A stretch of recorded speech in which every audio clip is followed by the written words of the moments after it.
സ്വർഗസ്ഥനായ പിതാവേ, അവിടുത്തെ രാജ്യം വരേണമേ.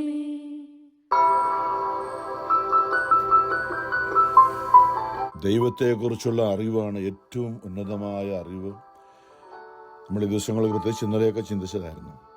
പരിശുദ്ധാത്മാവിൻ്റെ അറിവിൽ ഈ ഭൂമിയിൽ ജീവിക്കാം.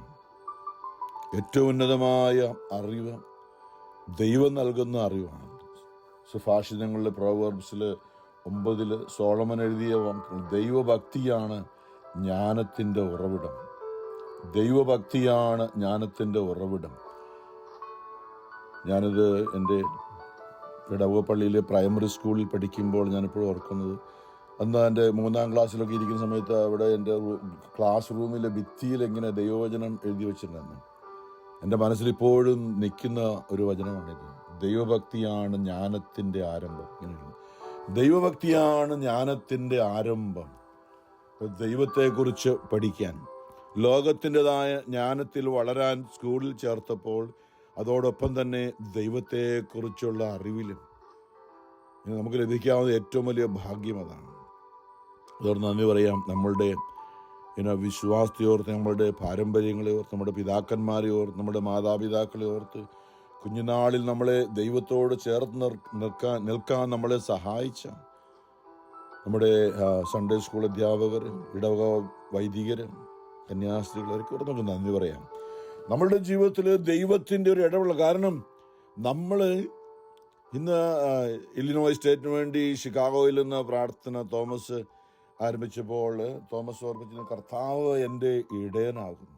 സങ്കീർത്തനം 23 കർത്താവ് എൻ്റെ ഇടയനാകുന്നു എന്ന് പറയുമ്പോൾ നമ്മൾ ആടുകളെ പോലെയാണ്.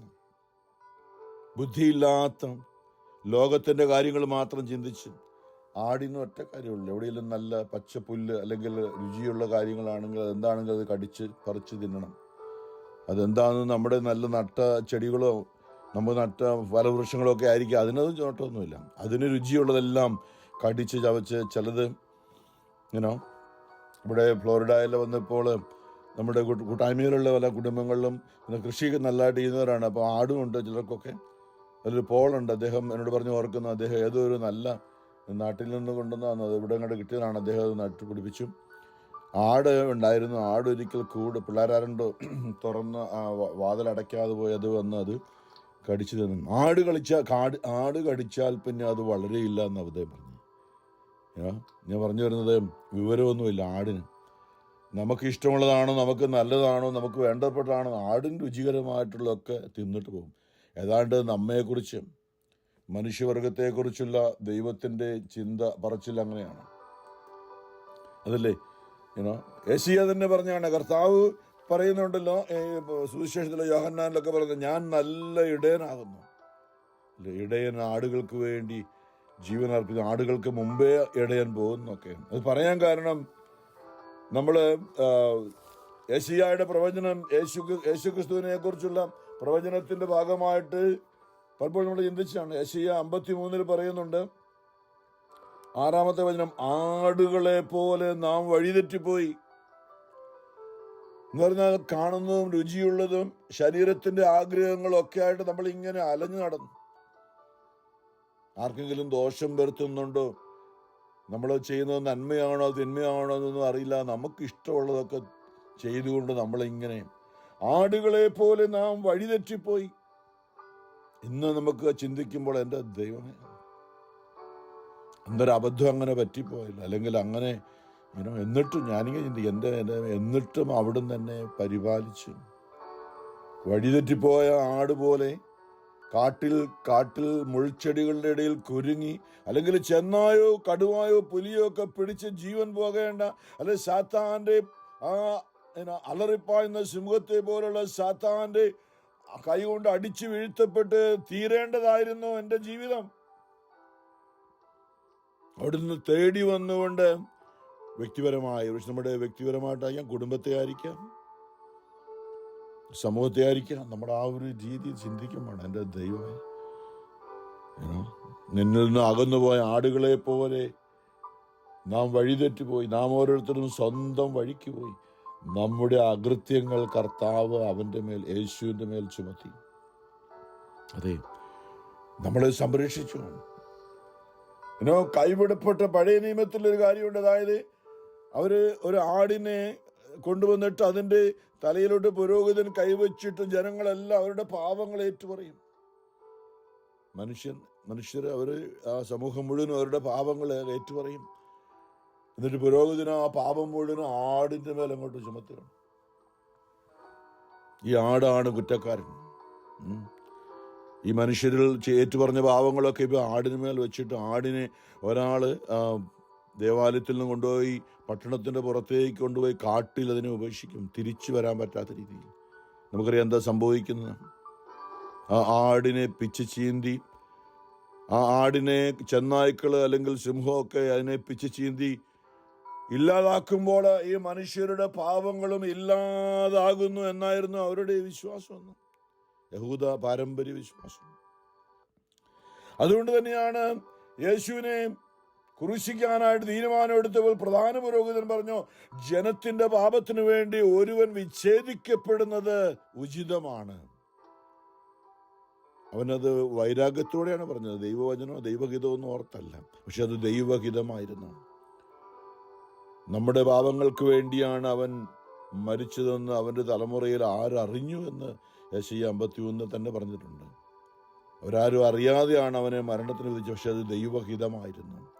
ഉള്ളവരെ, ഇന്ന് പറയുമ്പോൾ ഈ നമ്മൾ ആടുകളെ പോലെ വഴിതെറ്റിപ്പോകുന്ന പോക്ക്, നമ്മളുടെ യുക്തിയും നമ്മുടെ ബുദ്ധിയും നമ്മുടെ ചിന്താഗതികളൊക്കെ, അല്ലെ നമ്മൾ ഇന്നലെയൊക്കെ ചിന്തിച്ച പോലെ ലോകത്തിന്റെ കാഴ്ചപ്പാടില്, ലോകത്തിന്റെ ചിന്താഗതിയില് ദൈവത്തിന് എതിരായി തന്നെ ചിന്തിച്ചുകൊണ്ട് ദൈവമൊന്നുമില്ല. സങ്കീർത്തകൻ പറഞ്ഞത്, ഫോഷൻ പറയുന്നതാണ് ദൈവം ഇല്ല എന്ന്. നമ്മൾ ഫോഷന്മാരെ പോലെ ദൈവമൊന്നും ഇല്ല എന്ന് പറഞ്ഞുകൊണ്ട് തന്നെ പോയ പോക്കില് നടത്തിയ അയമേ ആ വിധങ്ങളെ ഓർക്കുമ്പോൾ നന്ദി പറയുന്നു. എൻ്റെ മുമ്പിൽ നിൽക്കുമ്പോൾ ഇന്നും ഹൃദയത്തിൻ്റെ ഉള്ളിൽ, എൻ്റെ ദൈവമേ, ഇന്നും കുഴപ്പമില്ലാതെ നീ നടത്തി ഇവിടം വരെ കൊണ്ടുവന്നല്ലോ എൻ്റെ ദൈവമേ. നിന്നെ അറിയാതെ പോയ നാളുകളിൽ നീ സ്നേഹത്തോടെ ചേർത്ത് നിർത്തി. അല്ലേ, നമ്മൾ വചനം യേശയ്യ പറഞ്ഞതാ, നമുക്ക് പകരമായി സ്വന്തം പുത്രനെ, ആ ആടിനെ പോലെ ആ പുരോഹിതന് യേശുവിന്റെ മേൽ പാപം ചുമത്തിയിട്ട് അവനെ ആ പാപഭാരം മുഴുവനും അവന്റെ തോളിൽ വെച്ച് കൊടുത്തിട്ട് അവനെ ആ തെരുവിലൂടെ, ദേവാലയത്തിൽ നിന്ന് തെരുവിലൂടെ അവനെ നടത്തിയിട്ട് ആടിനെ കൊണ്ടുവന്ന ഒരു വിചാരം കൊല്ലാൻ, കാട്ടിൽ ഉപേക്ഷിക്കാൻ കൊണ്ടുപോകുന്ന ആടിനെ പോലെ അവനോട്, യേശുവിനോട് പെരുമാറി. ഭാരനിമിത്തം അവൻ വീണു. ഒരു ദാക്ഷിണ്യം ഇല്ലാതെ നിലത്തുനിന്ന് എഴുന്നേക്ക് അവനെ ചവിട്ടുകയും തൊഴിക്കുകയും അടിക്കുകയൊക്കെ ചെയ്ത് അവൻ വേദന കൊണ്ട് പിടഞ്ഞ് എഴുന്നേറ്റ് വീണ്ടും. നമ്മളോടുള്ള സ്നേഹത്തെക്കുറിച്ചാണ് അത്. അവനറിയാം, യേശുവിനറിയാമായിരുന്നു നമ്മളുടെ പാപഭാരം ചുമന്നുകൊണ്ട് അവൻ പോകേണ്ടതാണ്. അവൻ കാട്ടിൽ അല്ലെ അവന് മരത്തിൽ തൂക്കപ്പെടേണ്ടതാണ്, അവൻ കുരിശ് തറയ്ക്കപ്പെടേണ്ട നമ്മുടെ പാപങ്ങൾക്ക് വേണ്ടി. അത് അറിഞ്ഞുകൊണ്ട് തന്നെയാണ്, അവൻ സ്നേഹത്തോടെയാണ്. ആടിനും വിവരമില്ല, പക്ഷേ അവൻ അറിഞ്ഞുകൊണ്ട് ഇതാ ലോകത്തിന്റെ പാപങ്ങൾ നീക്കുന്ന യഥാർത്ഥമായ ദൈവത്തിന്റെ കുഞ്ഞാടെന്ന് പറഞ്ഞ് യോഹന്നാൻ സ്നാപകൻ യേശുവിനെ ലോകത്തിന് സമർപ്പിച്ചത് അങ്ങനെയാണ്. ഞാൻ നമ്മുടെ രക്ഷകനെന്നല്ല പറഞ്ഞേ, ലോകത്തിന്റെ പാപങ്ങൾ നീക്കുന്ന ദൈവത്തിന്റെ കുഞ്ഞാട്. നമുക്കും പറയട്ടെ, എൻ്റെ ദൈവമേ, കഴിഞ്ഞ നാളുകളിലെ എൻ്റെ സകല പാപങ്ങളെയും പോക്കിയവനെ, നീക്കിയവനെ, മാറ്റിയവനെ, എന്തെങ്കിലും നന്മയുണ്ടെങ്കിൽ അത് നിന്നിലൂടെ, എൻ്റെ പാപത്തിൻ്റെ ശിക്ഷ എൻ്റെ മേൽ, എൻ്റെ മക്കളുടെ മേൽ, എൻ്റെ കുടുംബത്തിൻ്റെ മേൽ വരാതെ അതിനെ മറച്ചുകൊണ്ട് അതിന് പകരമായി ഞങ്ങൾക്ക് വേണ്ടി ശിക്ഷാവിധി ഏറ്റെടുത്തവനെ. റോമർ 8 വചനം അതുകൊണ്ടാണല്ലോ പറഞ്ഞത്, ഇപ്പോൾ യേശു ക്രിസ്തുവിലായിരിക്കുന്നവർക്ക് ശിക്ഷാവിധിയില്ല. ഈ ലോകത്തിലല്ല, നിത്യതയിലും. അന്ത്യവിധി നാളിൽ അവൻ വരുമ്പോൾ അവൻ്റെ ഇടത്തുവശം നിൽക്കേണ്ട ആഗ്രഹം. ഇപ്പോൾ അവനെ നമ്മുടെ ഹൃദയത്തിൽ, നമ്മുടെ കർത്താവ് നമുക്ക് വേണ്ടി കാൽവരിയിൽ നമ്മുടെ പാപത്തിന്റെ ശിക്ഷ അറിഞ്ഞുകൊണ്ട് ഏറ്റെടുത്തവനാണെന്നുള്ളൊരു വിശ്വാസം, ഒരു ബോധ്യം, അവനെ നമ്മൾ അവകാശപ്പെടണം. എന്തെല്ലാം കാര്യങ്ങൾ നമ്മൾ അവകാശപ്പെടുന്നല്ലേ. നമ്മൾ സൂക്ഷിച്ചു വെച്ചിരിക്കുന്ന പല പേപ്പറുകളുണ്ട്. എന്താ, നമ്മുടെ വീടിന്റെ പേയ്മെന്റ് അടച്ചത്, നമ്മുടെ ടൈറ്റിൽ, വണ്ടിയുടെ ഇതൊക്കെ നമ്മൾ സൂക്ഷിച്ചു. കാരണം എന്താ, ആര് വന്നാലും എൻ്റെ പേ ഓഫ് കഴിഞ്ഞാണ്, ഇതെൻ്റേതാണ്. ഇപ്പോൾ ഇതിന് മേലെ ആർക്കും അവകാശം, ഒരു ബാങ്കിനും അവകാശമില്ല. ഞാൻ എൻ്റെ ലോൺ മുഴുവൻ അടച്ചു തീർത്തതാണ്. പ്രിയമുള്ളവരെ, ഈ ഒരു ഇതാണ് വിശ്വാസം. അവൻ റോമർ 8:1 യേശു ക്രിസ്തുവിലായിരിക്കുന്നവർക്ക് അവൻ എൻ്റെ പാപങ്ങളെ കാൽവരിയിൽ പരിഹരിച്ച് പേ ഓഫ് ചെയ്യുന്നതാണ്. അവനെൻ്റെ രോഗങ്ങളെ കാൽവരിയിൽ സൗഖ്യമാക്കിയതാണ്. എല്ലാ മനുഷ്യരുടെയും, ഏത് ജാതിയിൽപ്പെട്ടവനായാലും എല്ലാ മനുഷ്യരുടെയും പാപങ്ങൾ പത്രോസ്ലിയ, ആദ്യത്തെ മാർപ്പാപ്പയ പത്രോസ്ലിയ തന്നെ പറഞ്ഞാണ് കൊർന്നേലിയോസിന്റെ വീട്ടിൽ ചെന്നുകൊണ്ട്, ഏത് ജാതിയിൽപ്പെട്ടവനായാലും അവനിൽ ആശ്രയിക്കുന്നെങ്കിൽ അവരുടെ പാപങ്ങൾക്ക് അവൻ പരിഹാര ബലിയാണ്.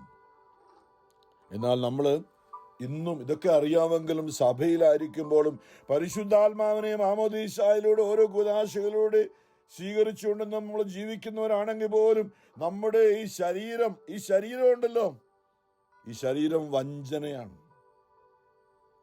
ശരീരത്തിനുള്ള ആഗ്രഹങ്ങളും മോഹങ്ങളും ചിന്തകളും ഒക്കെ ഇന്നും നമ്മളെ ആടിനെ പോലെ വഴിതെറ്റിച്ചുകൊണ്ട് പോകുന്ന ഒരു മേഖലയാണ്. ആ മേഖല ശരീരത്തിന്റെ മേഖലയാണ്.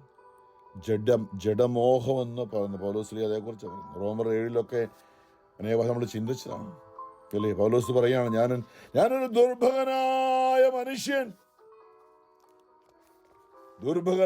മനുഷ്യൻ, പാപത്തിന് അധീനമായ ഈ ശരീരത്തിൽ നിന്നും ആരെന്നെ മോചിപ്പിക്കും?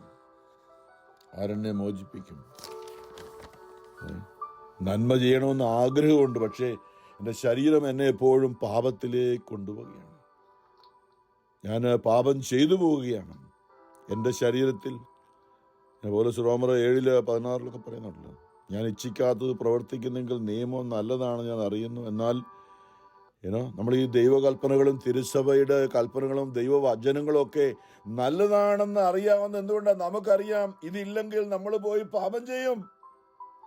ദൈവവചനം നമ്മൾ പാലിക്കുന്നില്ലെങ്കിൽ നമ്മൾ നേരെ പോകുന്നത് പാപത്തിലേക്കാണ്. നിയമം അതുകൊണ്ട് നല്ലതാണ് ഞാൻ സമ്മതിക്കുന്നു, എന്നാൽ ഇപ്പോൾ അങ്ങനെ പ്രവർത്തിക്കുന്നത് ഞാനല്ല, എന്നിൽ കുടികൊള്ളുന്ന പാപമാണ്. എന്നിൽ, എൻ്റെ ശരീരത്തിൽ നന്മ വസിക്കുന്നില്ലെന്ന് ഞാൻ അറിയുന്നു. നന്മ ഇച്ഛിക്കാൻ എനിക്ക് സാധിക്കും, എന്നാൽ പ്രവർത്തിക്കാൻ സാധിക്കുന്നില്ല. ഇച്ഛിക്കുന്ന നന്മയല്ല, ഇച്ഛിക്കാത്ത തിന്മയാണ് ഞാൻ പ്രവർത്തിക്കുന്നത്. ഞാൻ ദുർഭകനായ മനുഷ്യൻ, മരണത്തിന് അധീനമായ ഈ ശരീരത്തിൽ നിന്ന് എന്നെ ആര് മോചിപ്പിക്കും? അതിന് ഉത്തരം തന്നെ പറയുകയാണ്. അപ്പോസ്തലന് ബോധ്യമുള്ളതുകൊണ്ട് നമ്മുടെ കർത്താവായ യേശു ക്രിസ്തു വഴി ദൈവത്തിന് സ്തോത്രം. വഴിയും സത്യവും ജീവനുമാണ്. നമ്മളെ പാപത്തിൽ നിന്ന് മോചിപ്പിക്കുന്നവൻ മാത്രമാണ്. ഈ ഒരു മേഖലയായി നമ്മളുടെ ജീവിതത്തിൽ എത്രയാണെങ്കിലും നമ്മൾ പറയും, എനിക്കെല്ലാം അറിയാം, ആരും എന്നോട് പറയേണ്ട ആവശ്യമൊന്നുമില്ല, എന്നെ ആരും പഠിപ്പിക്കേണ്ട ആവശ്യമില്ല. ഇത് സംസാരിക്കാൻ തുടങ്ങിയ ഒരു കൊച്ചു കുഞ്ഞ് ആദ്യം പറയുന്നതാണ്. കൊച്ചു കുഞ്ഞിനോട് പറയുമ്പോൾ മമ്മി പറയാം, അമ്മി ഐ നോ മമ്മി. കുറച്ച് കഴിയുമ്പം, പ്രായമായി കഴിയുമ്പോൾ പിന്നെ അവർ നമുക്ക് വിവരമില്ല, അവർക്കറിയാം. നമ്മളെല്ലാം കടന്നുപോയ വഴി, ഞാനീ പറയുന്നത് നമ്മളൊക്കെ കടന്നുപോയ വഴികളാണ്. അതിലൂടെ കടന്നു കാണുമ്പോൾ പറഞ്ഞ എൻ്റെ യൗവനത്തിലെ പാപങ്ങളും, ദാവീദ് കരഞ്ഞു പറഞ്ഞു, ദൈവമേ എൻ്റെ യൗവനത്തിലെ പാപങ്ങൾ ഓർക്കരുത് എന്ന് പറഞ്ഞാൽ എന്താ? നമ്മളെന്തോ ആണ്, ദൈവമൊന്നുമില്ല, അല്ലെങ്കിൽ എൻ്റെ അപ്പനും അമ്മയും അവർക്കൊന്നും വിവരമില്ല. എനിക്കറിയാം ഏറ്റവും നല്ലത് ഇതാണെന്ന് നമ്മൾ ചിന്തിച്ച്, ഞാനും നിങ്ങളൊക്കെ ചിന്തിച്ചിട്ട് കടന്നുപോയ ഒരു അവസ്ഥ നമുക്കുണ്ട് നമ്മുടെ ജീവിതത്തിന്റെ കഴിഞ്ഞ കാലങ്ങളിൽ. അതെല്ലാവർക്കും ഉണ്ട്. അത് നമ്മളെ കുഞ്ഞുങ്ങൾ ഇന്ന് അതിൽ കടന്നു പോകേണ്ടവരാണ്. അതറിഞ്ഞ് മനസ്സിലാക്കാൻ സ്നേഹത്തോടെ നല്ല ഇടയനെ പോലെ അവർക്ക് വഴി നടത്താൻ ഈശോ ഇന്ന് സഭ സ്ഥാപിക്കാനായിട്ട് തിരഞ്ഞെടുത്ത അപ്പസ്തോലന്മാരെ വിളിക്കുമ്പോൾ ഉള്ള ഒരു സംഭവമാണ്. ആഗോള സഭയിൽ വിശുദ്ധ കുർബാന ഒന്നാമത്തെ വായന കൊരിന്ത്യസുകാരുടെയും ലേഖനം അവിടെ തുടങ്ങിയിട്ട് സുവിശേഷത്തിലേക്ക് ഞാൻ വരുന്നതിന് മുമ്പായിട്ട് ഇതൊന്ന് വായിച്ചു. ഒന്നാമത്തെ വായന ഇതാണ് യഥാർത്ഥ ജ്ഞാനമെന്നാണ്. 1 കൊരിന്ത്യസ് 3:18. ആരും ആത്മവഞ്ചന ചെയ്യാതിരിക്കട്ടെ. ആരെങ്കിലും ഈ ലോകത്തിൽ ജ്ഞാനി എന്ന് വിചാരിക്കുന്ന പക്ഷം, അല്ലേ, എനിക്ക് ഡിഗ്രിയുണ്ട്, പിന്നെ ഡിഗ്രിയുടെ ഡിഗ്രിയുണ്ട്, അല്ലെങ്കിൽ എന്തെല്ലാം ഡിഗ്രി എടുത്തിട്ടുണ്ടല്ലേ. ലോകത്തിൻ്റെ രീതിയിൽ അല്ലേ? എന്തെല്ലാം ഡിഗ്രിയാണ് നമുക്കുള്ളത്, അറിവോ നമുക്കുള്ളത്. അങ്ങനെ വിചാരിക്കുന്ന പക്ഷം യഥാർത്ഥമായ ജ്ഞാനിയാകും. മുമ്പ് പറഞ്ഞത്, അതായത് പരിശുദ്ധാത്മാവാകുന്ന യൂണിവേഴ്സിറ്റിയിൽ പഠിക്കണം. അവിടെയാണ് സോളമൻ പഠിച്ചത്, അവിടെയാണ് പൗലോസ്ലിയ അഡ്മിഷൻ മേടിച്ചത്, അവിടെയാണ് സാമുവേൽ പ്രവാചകൻ ഇതാ ഞാൻ എന്ന് പറഞ്ഞ് അഡ്മിഷൻ മേടിച്ചത്, അവിടെയാണ് ഏലിയ അവരൊക്കെ പഠിച്ചത്, അവിടെയാണ് യേശയ്യ ചേർന്നത്. ഞാൻ എൻ്റെ അധരങ്ങൾ അശുദ്ധമാണെന്ന് പറഞ്ഞപ്പോൾ എനിക്ക് വിശുദ്ധിയിലേക്ക് വരാനായിട്ട് യേശയ്യ 6-ാമത്തെ അധ്യായത്തിൽ വായിക്കുന്നുണ്ട്. അവനെ പരിശുദ്ധാത്മാവ് എന്നുകൊണ്ട് അഡ്മിഷൻ കൊടുക്കുകയാണ് യൂണിവേഴ്സിറ്റിയിലേക്ക്, ദൈവിക ജ്ഞാനത്തിൻ്റെ യൂണിവേഴ്സിറ്റിയിലേക്ക്. ജെറമിയായ്ക്ക് പേടിയാ. ജെറമിയ പറഞ്ഞ ഞാൻ വെറും ബാലനാണ്, എനിക്കൊന്നും സംസാരിക്കാൻ പോലും ശക്തിയില്ല. അപ്പോഴാണ് പരിശുദ്ധാത്മാവ് സംസാരിക്കാനുള്ള ശക്തി കൊടുത്തുകൊണ്ട് പരിശുദ്ധാത്മാവിന്റെ യൂണിവേഴ്സിറ്റിയിലേക്ക് ചേർത്തു എന്നൊക്കെ ഇന്നലെ നമ്മൾ ചിന്തിച്ച മേഖലയാണ്. നമ്മൾ ഒരു നാളിൽ ലോകത്തിന്റെ അറിവിൽ ഒക്കെ നമ്മൾ അവിടെ നിന്നാണ് പരിശുദ്ധാത്മാവ് നമ്മളെ ഒന്ന് എളിമപ്പെടാൻ. ഇതൊന്നുമല്ല അറിവ്. ഇതാണ് പൗലോസ് എന്ന് ഓർപ്പിക്കുന്ന കൊരിന്ത്യൻകാരോട് പറയാണ്. ഗ്രീക്കിൽ അവരുടെ ഏറ്റവും വലിയ ജ്ഞാനികളാണ്, തത്വചിന്തകന്മാരുടെയൊക്കെ നാടാണല്ലോ ഗ്രീസ്. അവിടെ അവരോടൊക്കെ പറയുന്ന രീതിയിലാണ് പൗലോസ് പറഞ്ഞത്, ഈ ലോകത്തിന്റെ വിജ്ഞാനം ദൈവത്തിന് ഭോഷത്വമാണ്. നമ്മൾ ഈ പഠിച്ച ഡിഗ്രിയും ഫിസിക്സും കെമിസ്ട്രിയും സയൻസും മാത്തമാറ്റിക്സും ഒക്കെ ഈ ലോകത്തിന്റെ കാര്യങ്ങൾക്ക് വേണ്ടി നല്ലതാണ്. ഇതിനപ്പുറമുണ്ട് ചില കാര്യങ്ങള്, അവിടേക്ക് അത് ഒരു പ്രയോജനമില്ല. ദൈവം ഈ ലോകത്തിൽ ഒതുങ്ങി നിൽക്കുന്നല്ല. ലോകവും ലോകാദി ലോകങ്ങളും സ്വർഗവും സ്വർഗാദി സ്വർഗങ്ങളും ഒക്കെ അടക്കി അവിടെ വസിക്കുന്ന ദൈവത്തിന് ഈ ലോകത്തിന്റെ അറിവൊന്നുമല്ല. അതാണ് ദൈവം നമ്മളത് മനസ്സിലാക്കാനായിട്ട് പറയുകയാണ്. ഇത്രമാത്രം ഈ ലോകത്തിൽ എനിക്ക് അറിവുണ്ട്, കഴിവുണ്ട്, ഡിഗ്രി ഉണ്ട്, നല്ലതാണ്. പക്ഷെ അതൊന്നും അല്ല പൂർണ്ണത. ഈ ലോകത്തിന്റെ വിജ്ഞാനം ദൈവത്തിന് ഭോഷത്വമാണ് എന്ന് പറയുമ്പോൾ ഒന്നുമില്ല. ഭോഷത്വം സ്റ്റുപ്പിഡിറ്റി നമ്മൾ പറയില്ലേ, എന്ന് പറഞ്ഞാൽ ഒരു പ്രയോജനമില്ല. കാരണം ഈ ലോകത്തിൽ നിന്നുകൊണ്ട് ഞാൻ നിത്യതയിലേക്ക് പോയി കയറേണ്ട, നിത്യതയിലേക്ക് അവിടുത്തെ ഉന്നത വിദ്യാഭ്യാസമായ സ്വർഗത്തിന്റെ ആ ജീവിതത്തിലേക്ക് പ്രവേശിക്കേണ്ട വ്യക്തിയാണ്. അപ്പൊ ഇവിടുത്തേത് മാത്രം കൊണ്ട് നടന്നാൽ ഒരു പ്രയോജനമില്ല. ആ ഒരു അറിവിലേക്ക് വന്ന് ദൈവത്തിന് മുമ്പിലേക്ക് അല്ലെ പരിശുദ്ധാത്മാവിലേക്ക് അടിയറ വയ്ക്കാനായിട്ടുള്ള ഞാൻ പറഞ്ഞു. പരിശുദ്ധ അമ്മയുടെ ആ സമർപ്പണം 8 നോമ്പിലൂടെ കടന്നു പോകുമ്പോൾ ആ ഒരു അറിവിലാണ് ദാവീദ്, സോളമൻ ആ ഒരു അറിവിലേക്ക് വന്നപ്പോഴാണ് എല്ലാം അടിയറ വെച്ചത് ദൈവത്തിന്റെ മുമ്പിൽ. ആമേൻ. എന്തെന്നാൽ ഈ ലോകത്തിന്റെ വിജ്ഞാനം ദൈവത്തിന് ഭോഷത്വമാണ്. അവൻ ബുദ്ധിശാലികളെ അവരുടെ തന്ത്രങ്ങളിൽ തന്നെ കൊടുക്കുന്നു എന്നും ബുദ്ധിശാലികളുടെ ആലോചനകൾ വ്യർത്ഥങ്ങളാണെന്ന് കർത്താവ് അറിയുന്നുവെന്നും എഴുതപ്പെട്ടിരിക്കുന്നു. അതിനാൽ മനുഷ്യരുടെ പേരിൽ നിങ്ങൾ അഭിമാനിക്കേണ്ട എന്ന് പറയും. ഇന്നലെ പറഞ്ഞു പ്രശ്നമുണ്ടല്ലോ, ഏത് ഗ്രൂപ്പിലാണ് നമ്മൾ. അവർ പറഞ്ഞത്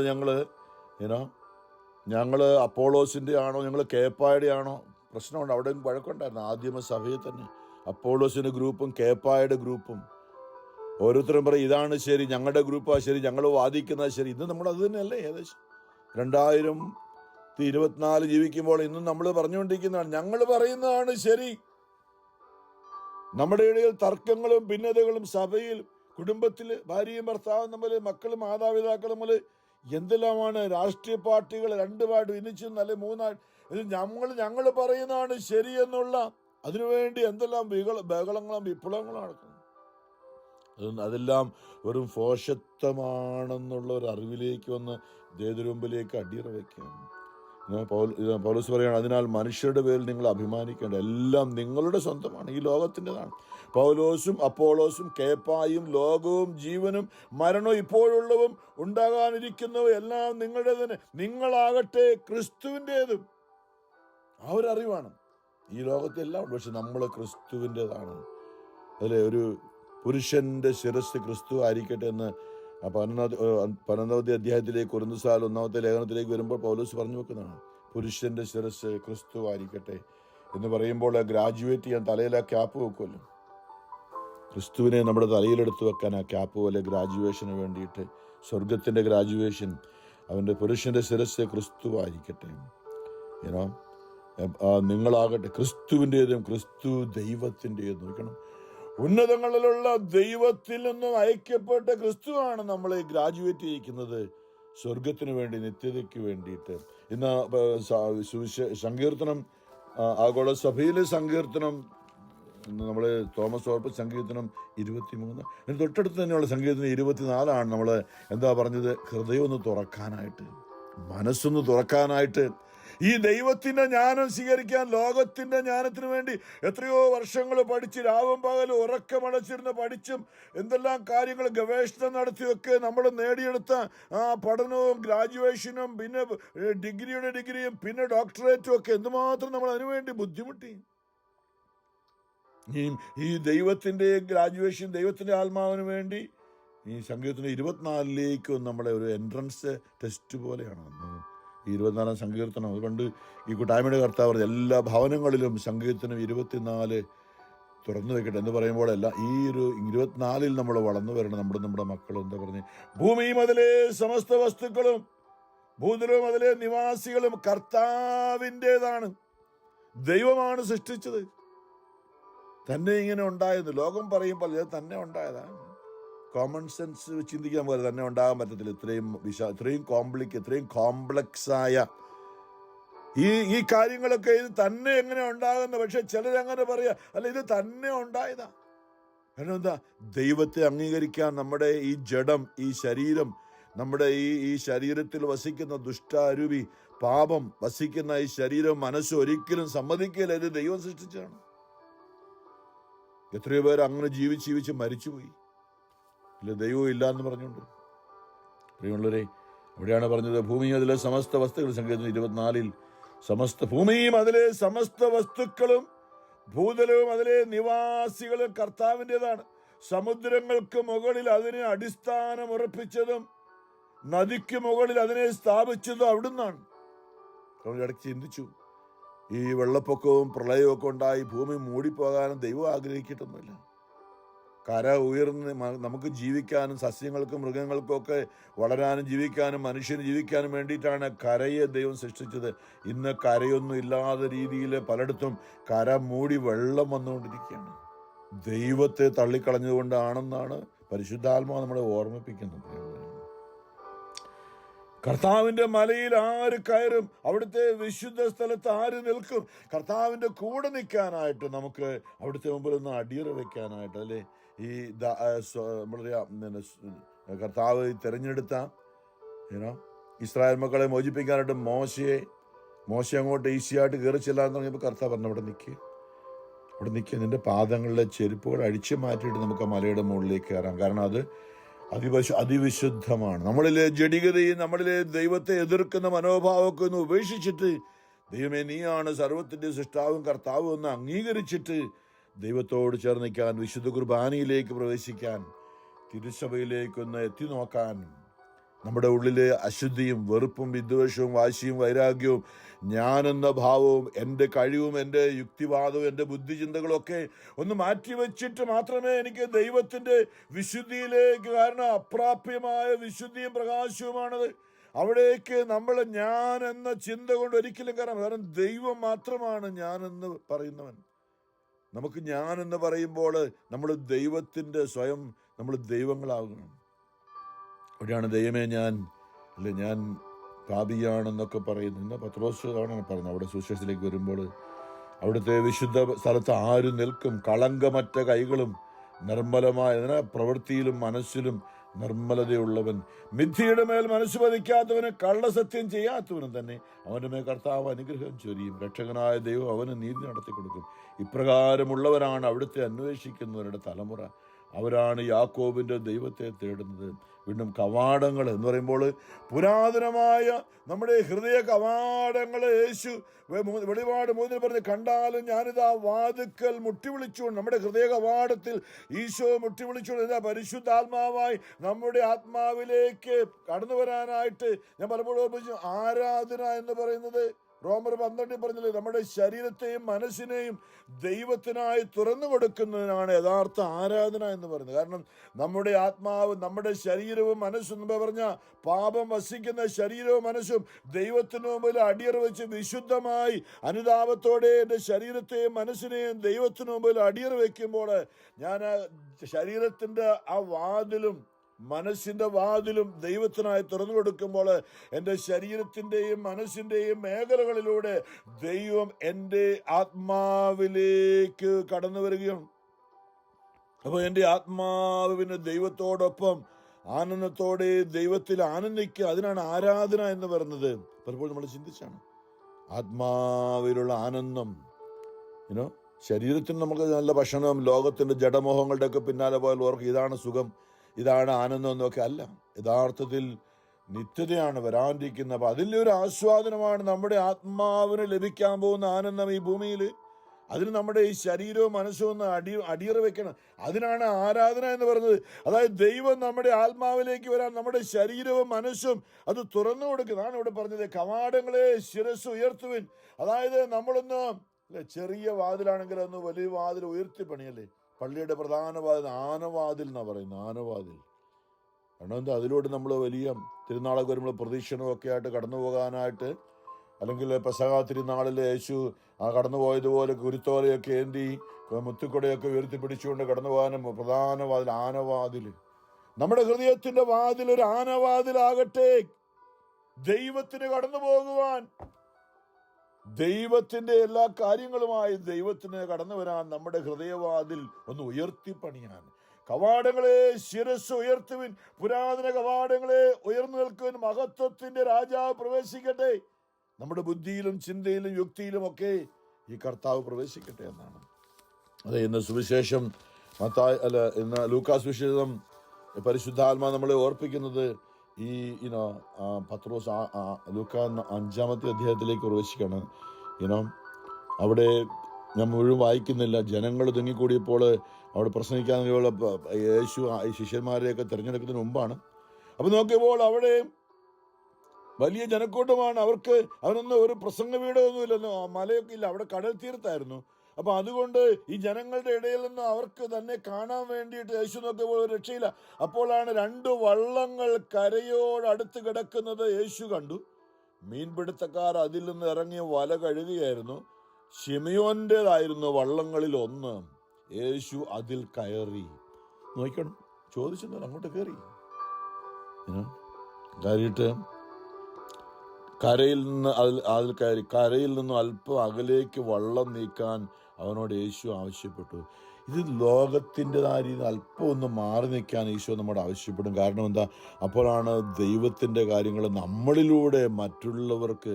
ഈ വള്ളത്തിലിരുന്ന് ചുറ്റുപാടുമുള്ളവർക്കല്ലേ കുറേ ആൾക്കാരൊന്ന് ദൂരെ നിൽക്കുകയാണ്. അപ്പം തീരത്തോട് അടുത്താണെങ്കിൽ അവർക്ക് കാണത്തില്ല. അപ്പം അതുകൊണ്ട് വെള്ളം കുറേ കടലിലേക്കൊന്ന് മാറ്റാനായിട്ട് നമ്മൾ ഈ ലോകത്തിൻ്റെ അശുദ്ധിയിൽ നിന്നും പാപത്തിൽ നിന്നും നമ്മൾ മറ്റുള്ളവരുടെ കൂടി ചെയ്തുകൊണ്ടിരുന്ന ചില പാപ പ്രവൃത്തികളുണ്ടല്ലോ, അതിൽ നിന്നൊക്കെ മാറി നിന്നുകൊണ്ട് അവിടെയാണ് ദൈവം നമ്മിലൂടെ അവരോട് സംസാരിക്കുക. ജനക്കൂട്ടത്തിന് അല്പം മാറി യേശു അതിൽ കയറി കരയിൽ നിന്ന് അല്പം അകലേക്ക് വള്ളം നീക്കാൻ അവനോട് യേശു ആവശ്യപ്പെട്ടു. അതിലിരുന്ന് അവൻ ജനങ്ങളെ പഠിപ്പിച്ചു. നമ്മുടെ ഹൃദയത്തിൽ ആത്മാവായി ഇന്ന് ഈശോ വസിക്കുന്ന ഒരു അനുഭവം നമ്മൾ ആ രീതിയിലാണ് കാണേണ്ടത്. അന്ന് അങ്ങനെ ആയിരുന്നെങ്കിൽ അതിലിരുന്ന് അവന് ജനങ്ങളെ പഠിപ്പിച്ചു. സംസാരിച്ചു തീർന്നപ്പോൾ, ഇതൊരു മേഖലയാണ്. അതായത് യേശു നമ്മളിലൂടെ പ്രവർത്തിക്കുമ്പോൾ മത്തായി 6:33 ആദ്യമേ നിങ്ങൾ അവിടുത്തെ രാജ്യവും നീതിയും അന്വേഷിക്കും എന്ന് പറയുമ്പോൾ കർത്താവിന് നമ്മളിലൂടെ അനേകരോട് സംസാരിക്കാൻ ഇടപെടാനുമായി നമ്മളെ വിട്ടുകൊടുക്കുകയാണെങ്കിൽ നമ്മുടെ കാര്യങ്ങളെക്കുറിച്ച് കർത്താവ് തൽപരനാണ്. കർത്താവ് വളരെ നമ്മളെപ്പോലെ സ്വന്തം കാര്യം നോക്കുന്ന ആളൊന്നുമല്ല. കർത്താവ് നമ്മളിലൂടെ വചനത്തിൽ നമ്മൾ ജീവിക്കുകയാണെങ്കിൽ എന്താ, ആദ്യമേ നിങ്ങൾ അവിടുത്തെ രാജ്യവും അവിടുത്തെ നീതിയും അന്വേഷിക്കും, അതോടൊപ്പം നിങ്ങളുടെ എല്ലാ ആവശ്യങ്ങളും കൂട്ടിച്ചേർന്ന് നൽകും എന്ന് പറയുമ്പോൾ കർത്താവ് ഇന്ന് നമ്മളെ വിളിക്കണം. മക്കളെ, ഞാൻ നിങ്ങളുടെ ആത്മാവിൽ നിന്ന് വസിച്ചുകൊണ്ട് കുറെ പേരോട് എനിക്ക് ഇടപെടാനുണ്ട്. അതിന് നിങ്ങൾ അപ്പോൾ ഒന്ന് മാറിത്തരുമോ? ഈ ലോകത്തിൽ നിന്നൊന്ന് മാറി ഞാൻ പറയുന്നിടത്തേക്കൊന്ന് വരുമോ നിങ്ങൾ? അവിടെ നമ്മൾ വിട്ടുകൊടുക്കുകയാണെങ്കിൽ അവൻ നമ്മുടെ ആത്മാവിൽ വന്നുകൊണ്ട് പല സംഭവങ്ങളുണ്ട്. പത്രോസിൻ്റെ വീട്ടിൽ വന്നപ്പോൾ അമ്മായിമ്മ പനി പിടിച്ച് കിടക്കുകയായിരുന്നു. ആദ്യം ചെയ്ത് അവളെ സുഖപ്പെടുത്തുകയായിരുന്നു. യേശു നമ്മുടെ ആത്മാവിൽ വന്ന് നമ്മളിലൂടെ മറ്റുള്ളവരോട് ഇടപെടാൻ ശ്രമിക്കുമ്പോൾ ആദ്യം നമ്മുടെ കാര്യങ്ങളെ ക്രമപ്പെടുത്തിയിട്ടാണ് അവനത് പ്രവർത്തിക്കത്തുള്ളൂ. ഇത് വലിയൊരു മേഖലയാണ് പ്രിയമുള്ളവരെ. ഇന്ന് നമ്മളുടെ പല കാര്യങ്ങളും താറുമാറായി കിടക്കുന്നത് അവന് നമ്മളിൽ വസിക്കാനും അവന് നമ്മളിലൂടെ അനേകരോട് ഇടപെടാനും പറ്റാതെ നമ്മളതിന് വിട്ടുകൊടുക്കാത്തത് കൊണ്ട് മാത്രമാണ്. മത്തായി 6:33 ഈശോ നമ്മളെ പഠിപ്പിക്കുന്നത്. എന്നാൽ ഈ പത്രോസിനോട് പറഞ്ഞപ്പോൾ നമുക്കെല്ലാം ഉണ്ടല്ലോ, നമുക്കെല്ലാം ഈ കടല് ഇത്രയും നാൾ ഈ കടലിൽ വളർന്നു വന്ന മുക്കുവൻ പയ്യനായിരുന്നു. അവനെ വളർന്നു വന്ന പത്രോസ് അവൻ്റെ അനുഭവം വെച്ച് എല്ലാ ദിവസവും മീൻ പിടിക്കാൻ പോകുന്നയാളാണ്. കടൽ മുഴുവനും കാണാതെ അറിയാം, എവിടെ മീനുണ്ട് എപ്പോഴുണ്ട് എന്ന് അറിയാം. അതുകൊണ്ട് യേശു ഇതെല്ലാം വചനമൊക്കെ കേട്ട് നല്ലതൊക്കെയാണ്. പക്ഷെ അത് പറഞ്ഞപ്പോൾ ഉള്ളിലുള്ള ഈ നമ്മുടെ ഉള്ളിലുള്ള നമ്മുടെ ഒരു ജഡിക മനുഷ്യനുള്ള എപ്പോഴും ഇങ്ങനെ ജമ്പ് ചെയ്യും പെട്ടെന്ന്. വചനമൊക്കെ ശരിയാ, അതൊക്കെ ശരിയാ. പക്ഷേ ഒരു കാര്യം, ഈശോ വള്ളത്തിലൊക്കെ കയറിയിരുന്നു മീൻ പിടിക്കാനൊക്കെ, അല്ല വള്ളത്തിൽ കയറിയിരുന്നു പ്രസംഗിച്ചൊക്കെ കഴിഞ്ഞു, നല്ല കാര്യം. അപ്പം ഈശോ അടുത്തൊരു ലെവലിലേക്ക് കയറുകയാണ്. ഈ പത്രോസിനോട് ഒരു കാര്യം പറയുകയാണ്. എന്താ പറഞ്ഞു? ആഴത്തിലെ കുറച്ചുകൂടെ അങ്ങോട്ട് നീക്കുക, ഇവിടെ വന്നാൽ പോരാ, കുറച്ചുകൂടെ എന്നോട് അടുക്കുക, അല്ല ഞാൻ പറയുന്നത് പോലെ കുറച്ചുകൂടെ നീ ചെയ്യുക. അല്പം കൂടി പത്രോസ് എന്നോട് ഈശോ പറഞ്ഞു, ആഴത്തിലേക്ക് നീക്കി മീൻ പിടിക്കാൻ വലയിറക്കുക. അത് നീ മുക്കുവനല്ല, ഞാൻ മുക്കുവനാ. എനിക്കറിയാം, ഞാൻ ഡോക്ടറാണ്, ഞാൻ എഞ്ചിനീയറാണ്, ഞാൻ വക്കീലാണ്, എന്തുവാട്ടെ നമ്മളത് പറയുന്ന ആ രീതിയിൽ എനിക്കറിയാം. ആരും എന്നെ പഠിപ്പിക്കേണ്ട ആവശ്യമില്ല. ഞാൻ അതിൽ അങ്ങനെ ഡിഗ്രിയൊക്കെ എടുത്ത് നിൽക്കുന്ന ആളാണ്. ലോകത്തിൻ്റെ ഏത് കാര്യം നമ്മൾ പറയും, കർത്താവേ എനിക്കറിയാം, ഞാനിത് എൻ്റെ തൊഴിലിതാണ്, ഞാൻ ചെയ്തുകൊണ്ടിരിക്കുന്ന കാര്യമാണ്. എന്താ നീ പറയുന്നത്? ചില രോഗികൾ സൗഖ്യമായി ഡോക്ടർമാർ പറയും, അല്ലെ മറ്റുള്ളവർ, അത് അങ്ങനെ സംഭവിക്കാൻ യാതൊരു സാധ്യതയില്ല. അത് എനിക്കറിയാം, കാരണം എനിക്കറിയാം അതങ്ങനെ സംഭവിക്കത്തില്ലെന്ന്. അപ്പോൾ യാതൊരു ന്യായമില്ല, ഇതൊക്കെ വെറുതെയാണ്, ഇതൊക്കെ ചുമ്മാതാണെന്ന് എത്രയോ പ്രാവശ്യം നമ്മൾ കേട്ടിട്ടുണ്ട്. ഞാൻ തന്നെ കേട്ടിട്ടുണ്ട്. അങ്ങനൊന്നുമില്ല, എനിക്കറിയാം. പത്രോസ് ഇതാ പറഞ്ഞത്. എന്താ പറഞ്ഞത് പത്രോസ് പറഞ്ഞത്? ഗുരു, രാത്രി മുഴുവൻ ഞങ്ങളുടെ കഴിവനുസരിച്ച് ഈ തടാകം മുഴുവനും അലഞ്ഞ് അധ്വാനിച്ചിട്ട് ഞങ്ങൾക്ക് ഒന്നും കിട്ടിയില്ല. ഇന്ന് ഇവിടെ മീനില്ല, മീനൊക്കെ കുറെ ആഴത്തിലാണ്. അതുകൊണ്ട് ഇന്ന് മീനിട്ടാലും വലയിട്ടാലും മീൻ കിട്ടാൻ പോകുന്നില്ലെന്ന് ഞാൻ എൻ്റെ അറിവിൽ വെച്ച് ഞാൻ പറയുകയാണ്. എന്ന് പറഞ്ഞാൽ ബുദ്ധിമുട്ടുണ്ട്. നമ്മൾ അങ്ങോട്ട് പോയിട്ട് ഇതൊക്കെ സമയം വെറുതെ കാണും. നീ മടുത്തിരിക്കല്ലേ, വേറെ വല്ല പണിയും നോക്കാം. അതുകൊണ്ട് എൻ്റെ അറിവിൽ വെച്ച് ഞാൻ നിന്നെ ഉപദേശിക്കുകയാണ്. അതായത് നമ്മളും പലപ്പോഴും ദൈവത്തെ ഉപദേശിക്കുന്നവരാണ്. യേശുവിനോട് പറഞ്ഞു, എനിക്കറിയാം, ഒന്നും കിട്ടും. പിന്നെ നീ പറഞ്ഞത് കൊണ്ട് നിന്നോട് എനിക്ക് വഴക്കുണ്ടാക്കാൻ താല്പര്യമുണ്ട്. അതുകൊണ്ട് നീ പറഞ്ഞത് കൊണ്ട് എനിക്കറിയാം ഒരു രക്ഷയില്ല, അല്ലേ? കണ്ടോ, മനസ്സിലോർത്തുകയാണ്. ഇവന് വിവരമൊന്നുമില്ല. ഇവൻ വചനം പറഞ്ഞ ആശാരിപ്പണിക്കാരനാണ്. വചനമൊക്കെ പറയുന്നുണ്ട്. പക്ഷെ ഇവന് കടലിനെ കുറിച്ച് ഒന്നും അറിയത്തില്ല. ഒരു കൊല്ലം ഉണ്ടെങ്കിൽ അവളിത് പറയത്തില്ലായിരുന്നു. വലയിറങ്ങിയപ്പോൾ നീ പറയുന്ന അനുസരിച്ച് മാത്രം ഞാൻ വലയിറക്കാം, പക്ഷെ അതുകൊണ്ട് പ്രയോജനമില്ല എന്ന് എനിക്കറിയാം. വലയിറക്കിയപ്പോൾ വളരെയേറെ മത്സ്യങ്ങൾ അവർക്ക് കിട്ടി. അവരുടെ വല കീറി തുടങ്ങി. ഒരിക്കലും സംഭവിക്കാത്ത കാര്യമാണ്. ഇന്നലെ രാത്രി മുഴുവൻ ഒറ്റ മീനെ കിട്ടില്ല, ഒരെണ്ണത്തിന് അരിച്ചു പെറുക്കിട്ട് കിട്ടിയിട്ടില്ല. ആ വല കീറാൻ തുടങ്ങിയപ്പോൾ അവർ മറ്റേ വള്ളത്തിലുണ്ടായിരുന്ന കൂട്ടുകാരെ ദൂരെ അവർ കുറെ പേര് മീൻ പിടിക്കുന്നുണ്ടായിരുന്നു. അവരിവിടെ പ്രസംഗിക്കാനൊന്നും കേൾക്കാനൊന്നും വന്നിട്ടില്ല. ഇതാണ് നമ്മളുടെ ജീവിതത്തിൽ അനേകർ അവിടെ ഇവിടെയൊക്കെ ഉണ്ട്, യേശുവിനെ കുറിച്ച് അറിയാത്തവർ. മനഃപൂർവ്വമൊന്നുമല്ല, അവരൊക്കെ വിളിക്കാൻ, ആംഗ്യം കാണിച്ച് വിളിക്കാൻ, വാ വാ വാ ഇങ്ങോട്ട് വാ, എന്താ ഇവിടെ നടക്കുന്നത് അറിഞ്ഞിട്ട് പോവും. അവർ ആംഗ്യം കാണിച്ച് അവർ ദൂരെ, ഹോയ് ഇങ്ങോട്ടൊന്ന് വന്നേ, എന്താ ഇവിടെ നടക്കുന്നത്? ദൂരെയുള്ളവരെ അവർ കൂയും കാറിയും ആംഗ്യം കാണിച്ചൊക്കെ വിളിച്ചപ്പോൾ സഹായത്തിന് വിളിച്ച് അവർ വന്ന് ഈ വള്ളവും മറ്റേ അവരുടെ വള്ളം, 2 വള്ളങ്ങളും മുങ്ങുമാറാകോളം മീൻ നിറച്ച് തീരുന്നില്ല. വാരി കോരിയിട്ടും തീരുന്നില്ല ഈ മീന്. ഇത് കണ്ടപ്പോൾ ശിമയോൻ പത്രോസിന്റെ ബുദ്ധി ഉരുകി, യുക്തി ഉരുകി. നമ്മളിവിടെയാണ് പ്രിയമുള്ളത്. നമ്മൾ പലപ്പോഴും കണ്ടതും കേട്ടതും ഒക്കെ ഉണ്ട്. പക്ഷെ നമ്മളൊന്ന് എളിമപ്പെടാൻ നമുക്ക് പറ്റത്തില്ല. നമ്മളിന്നും ലോകത്തിന്റെ അറിവിൽ ഇങ്ങനെ പിടിച്ചു തൂങ്ങി കിടക്കുകയാണ്. മർക്കടമുഷ്ടി എന്നൊക്കെ പറയുന്നവര് പിടിവിടാതെ പിടിച്ചു കിടക്കുകയാണ്. ഈ ദൈവവുമായിട്ട് അംഗീകരിക്കാൻ പറ്റാതെ. ശിമയോൻ പത്രോസ് ഇത് കണ്ടപ്പോൾ യേശുവിന്റെ കാൽക്കൽ വീണു. ഇത്രയും മീൻ ഉണ്ടെങ്കിൽ ഇനി ഒരിക്കലും ആയുഷ്കാലം മുഴുവൻ മീൻ പിടി, ഇതുകൊണ്ട് വിറ്റ് കഴിഞ്ഞാൽ എന്തുമാത്രം സമ്പത്താണ് കിട്ടാൻ പോകുന്നത്. അതൊന്നുമല്ല, ആ നിമിഷം അവന്റെ മനസ്സ് മുഴുവനും ദൈവത്തിന്റെ പരിശുദ്ധാത്മാവിന്റെ ആ മീനിന്റെ അല്ല വള്ളത്തിൽ നിന്ന് പുറത്തിറങ്ങിയിട്ടായിരിക്കാം അവൻ ആ കർത്താവിന്റെ മുമ്പിലേക്ക് അങ്ങ് മുട്ടുകുത്തി. അവൻ ശിമയോൻ പത്രോസ് ഇത് കണ്ടപ്പോൾ യേശുവിന്റെ കാൽക്കൽ വീണു. നമുക്ക് ഇന്ന് അതൊന്ന് പറ്റിയിരുന്നു. എൻ്റെ കർത്താവേ, ഞാൻ എൻ്റെ ബുദ്ധിയും എൻ്റെ യുക്തിയും എൻ്റെ ചിന്തകളും എല്ലാം നിന്റെ മുമ്പിൽ അടിയറ വയ്ക്കുന്നു. കർത്താവേ, നീ എല്ലാത്തിനും കഴിവുള്ളവനാണ്, പ്രപഞ്ചത്തിന് മുഴുവനും നാഥനും കർത്താവുമാണ് ഞാൻ വിശ്വസിക്കുന്നു. എനിക്ക് അസാധ്യമായിട്ടൊന്നുമില്ല. കാൽക്ക് വീണ കർത്താവേ ഇങ്ങനെ പറഞ്ഞു, കർത്താവേ എന്നിൽ നിന്ന് അകന്നു പോകണമേ, ഞാൻ പാപിയാണ്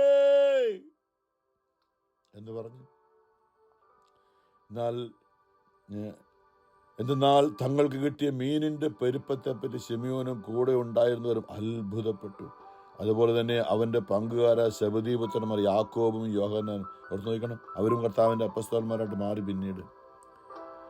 അപ്പോൾ യേശു പറഞ്ഞൊരു വാക്കാണ്, ഭയപ്പെടേണ്ട, പേടിക്കണ്ട, ഇതൊന്നും കാര്യമൊന്നുമല്ല. ഈ മീനെയല്ലേ പിടിച്ചത്. ഇപ്പോൾ ഇതുപോലെ ലോകമെമ്പാടുമുള്ള മനുഷ്യരെ നീ എനിക്ക് വേണ്ടി ഒരുമിച്ച് കൂട്ടുന്നു ഞാൻ കാണുന്നു.